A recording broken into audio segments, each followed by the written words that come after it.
One more good evening, and thank you very much for coming tonight. What I'd like to do this evening is I'd like to share with you how my faith affected my professional career, in particular in the situation in which my company put me in charge of a division that was losing a lot of money, and they asked me to turn it around. I grew up in a strong Catholic family, and as I was growing up, I developed a number of devotions, particularly to the Blessed Mother, to the Holy Spirit, and St. Jude, the patron saint of hopeless cases. These were my tools of faith that carried me through my career, and to which I subscribe to this day. I graduated from Xavier University with a chemical degree, and after spending 2 years in the U.S. Army Artillery, I began my career in the chemical field. A manager said to me a long time ago, if a manager develops a plan, but the people under him don't like it and don't respect them, there's a good chance that plan will not succeed. On the other hand, if a manager develops a social plan, but the people under him like it and respect them, there's a good chance there will be some success in that plan. What I got from this is that in order for me to be successful in my career, I needed people. But I didn't just want the people to work for me. I wanted the people to work with me. And based on that, I started to develop a management philosophy of capturing people and not conquering them. Now, how do you capture somebody? Well, if somebody's going to report to you, the people that are going to report to you, what you do is you share your vision with them, what it is that you're trying to do, so they know what they have to do. You want them to be positive. You want them to give their creative juices to you so that they can help solve some of these problems. You want them to be enthusiastic. You want them to be happy with their job. And by doing this, what happens is they suddenly become part of a team. On the other hand, I had to say to them, number one, I will manage you on a constant basis. You will not see ups and downs from me. Secondly, anything that any suggestions that we follow, you will always get credit for it. And thirdly, I will try to reward you as well as I possibly can. So, armed with the tools of faith and with this philosophy, I started making gains in the chemical field, getting promoted from one job to the next, each job, of course, having much more responsibility than the previous job. While I was going through this, I'm the type of guy, I pray all day long. I don't say Hail Marys and Our Fathers. I just continue to talk, and I talk to my spiritual benefactors. I said to the Holy Spirit constantly, make my mind sharp. If anybody throws an obstacle on the table, help me to get around it. And thirdly, help me to come away with a favorable resolution to any problem. Anyway, I was working as a business manager for a product line, and we were making quite a bit of inroads into that product line. And I knew that the company was having trouble with this one operation, losing millions of dollars. And they were trying to consider, do we sell this company, this operation, or do we close it down? Do we break it up and sell pieces of it? Well, I went to the bosses and I stuck my neck out and I said, look, I'm familiar with the operations of that division. I said, put me in charge of it, and I think I can turn it around. Well, they were familiar with my other work that I had done, but they said, well, what are your plans? How are you going to do this? So I laid out my plans to them, and lo and behold, they accepted it. They put me in charge. Now I was ahead of the division that was in a terrible mess. I had to address some things very quickly because in a division that's in a mess, there's a lot of chaos because there's so much uncertainty. The workers don't know if they have a job tomorrow. Is their job going to move? A lot of people say, you know, I don't want to go through this turmoil. I'm going to try to find a job someplace else. Right after I was promoted, the division had an awards dinner down in Tennessee. That's where this operation was. It was for the workers, and it was for their wives. And I went down there to give the keynote talk. I laid the situation out. Hey, we got troubles, but they all knew that we had troubles. But I also laid out what the vision was. We can win on this thing. We can do things. But I told them, you have to work with me. And I got such excellent reception from the product workers because they were one of 3 personnel areas I identified that I had to address. The production workers, union management, and the salesmen. The production workers, I could see, they accepted it. They wanted to get out of this mess. And after the talk, some of the workers and their wives came up to talk to me, introduce themselves to me. And this one woman said, Mr. Ross, do you think that we can really turn this division around? And she turned to her husband and she said, Jimmy here, he's been working here 25, 30 years, just like all the rest of them. He won't know, he would not know what to do if he lost his job, just like the rest of them. And you know, I thought to myself, you know, I can sit in my office with my managers, and I can plot strategies and tactics and plans and with concern for the workers. But suddenly, concern for the workers suddenly took on a personal hit with me, and it hit me very hard. I had 135 workers and their families that were counting on me calling the correct shots. So I said to the woman, I said, ma'am, do you pray? And she said, oh, Mr. Ross, every night I'm down on my knees, I pray to the Lord. I said, well, you ask the Lord to help us. And I said, I have a funny feeling he will. So I knew the production workers were on the wagon with me. The second area that I had to address was the union management. Union management, I had some apprehension. I had trouble with the unions 2 times in previous work at previous companies. So I called up the president of the union management. I said to him, I want to sit down with you. I'm coming down to Tennessee. I want to sit down with you. So we sat down, had a cup of coffee, and I think Christ sat down with us. Because as soon as we started talking, I could feel the chemistry between us. I knew that he was going to be easy to work with. I laid out to him what I needed. He laid out to me the pressures he was getting from the workers. And so we sort of came to a conclusion that he wanted to work with me. And I said to him, you know, in a few weeks we're going to have a sales meeting, 3-day sales meeting. And I said, the salesmen are going to present their territories, the obstacles that they're running into, the needs that they have. I said, I'd like you to come down and join us. And he said, me? I said, yeah. He said, well, yeah, okay. He couldn't say no because I was the boss.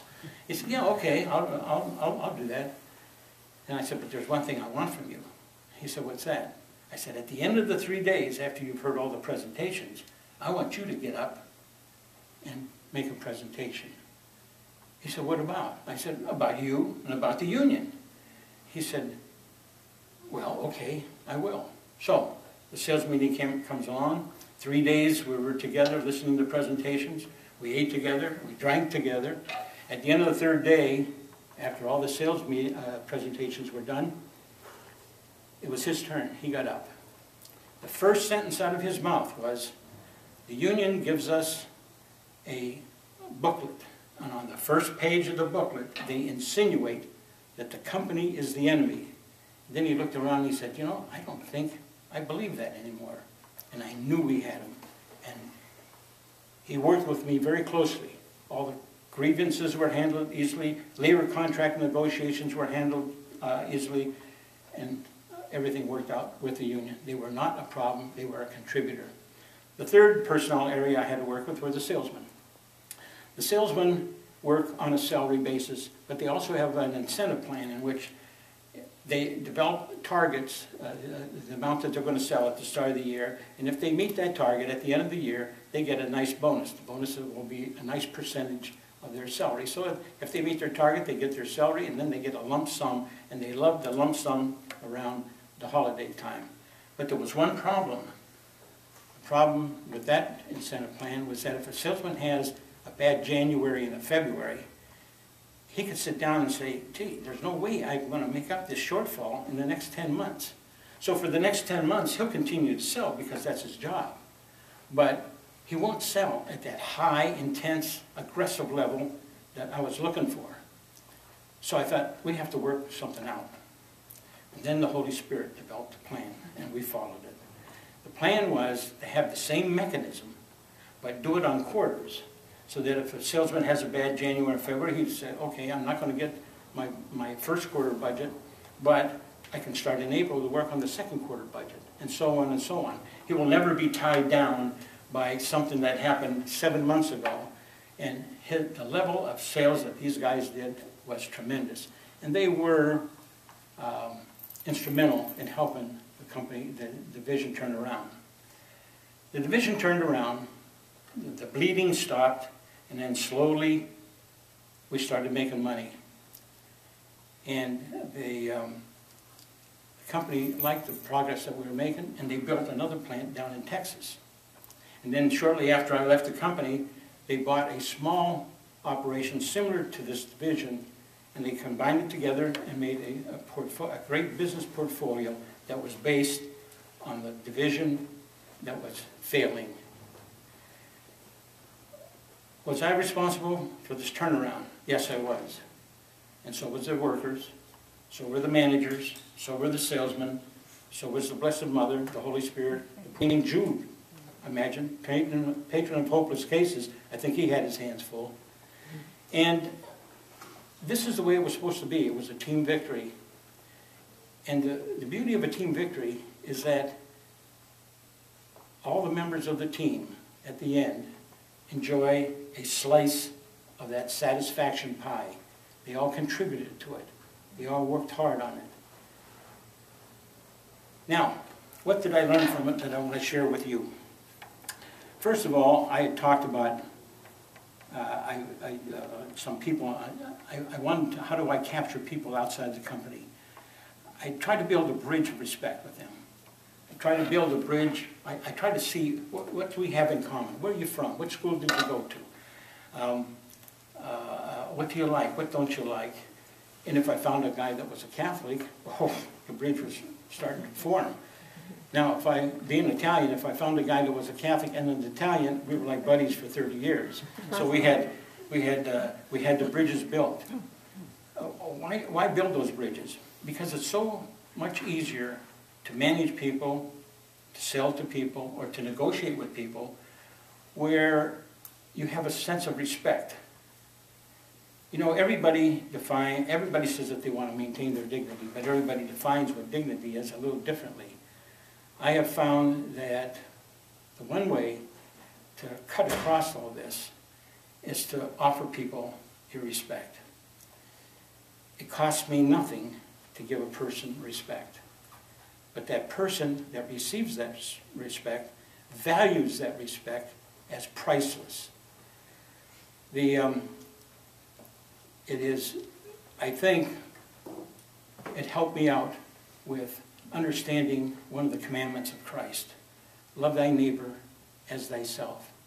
And with honoring people like this and working with them, I got to do that. The second thing I want to talk to you about is attitude. Attitude is contagious. It's more contagious than any disease, but it can change like that. Positive attitude, they've written books about positive thinking. They even come up with sayings that a man who says he can do something and a man who says he can't, they're both right. Because if a man is trying to achieve something and he doesn't believe that he can achieve it, he will not achieve it. You have to have a vision of your achievement. I've been around positive thinkers and I've been around negative thinkers. Positive thinkers are best. I said to my managers, I know you all have problems. We all have problems. When you come into work in the morning, I want you to check your problems at the door, and I want you to bounce into that office. Everybody's going to be looking at you.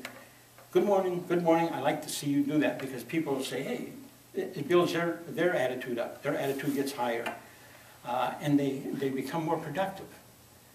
If a manager comes in, he's down in the dumps, and his daughters are down and everything, people will say, oh boy, look out, today's going to be a long day, don't cross his path. That's not constructive. So attitude, positive attitude is good, negative attitude is bad. And you always notice that anybody who has a positive attitude, they attract people to themselves. The last thing I wanted to discuss is, I had a problem with this. When I was promoted, my boss said, Vince, be a good manager, treat your people well, keep your feet on the ground and your head out of the clouds, which means don't get cocky with any success. Well, don't worry about me. You know, I was so excited about being promoted. So what I did is I participated in that turnaround, and before you know it, one success after the next starts coming. We're getting success in production, success in sales. Our financials were going up. People were throwing sugar at me. People were saying, Mr. Ross, your division is really doing great, really doing swell. Other people from other parts of the corporation would come up to me quietly and say, Vince, do you have an opening in your division? Because I'd like to work with you guys. You guys are so positive. And I said, you know, and I'd say, well, I'd handle it according to what the situation was. But you know, you start getting your head up in the clouds, and it becomes very intoxicating. And your subordinates aren't going to tell you that you're getting a little heady, but they will think that you're becoming a pompous jerk. And that's the last thing that a manager wants to be considered. I had to pray in two ways. I had to pray for, to recognize when I was getting a little bit off the ground, and I had to pray to help me get back down on the ground. This pride thing can come on anybody. Somebody gives you compliments, getting compliments left to right. What happens is that you start to grow. You're 7 feet tall and you're growing. I would suggest, I did not have a Eucharistic Adoration Chapel at that time, but I would suggest that if anyone who gets caught up in getting a little heady, and we all can do that, that they go to the Adoration Chapel and follow the instructions of St. John Vianney.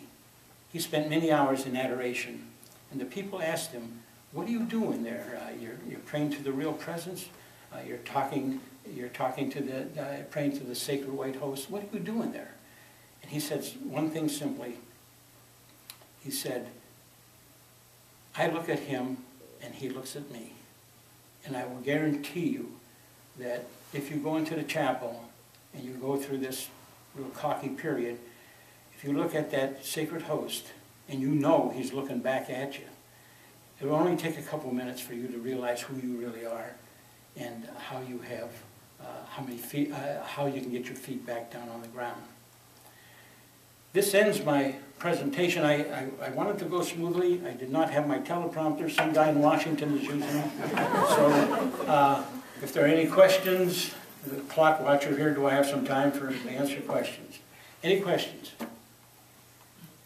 Beautiful. That's great. My stomach is settling down. No questions at all? That's it. Thanks very much.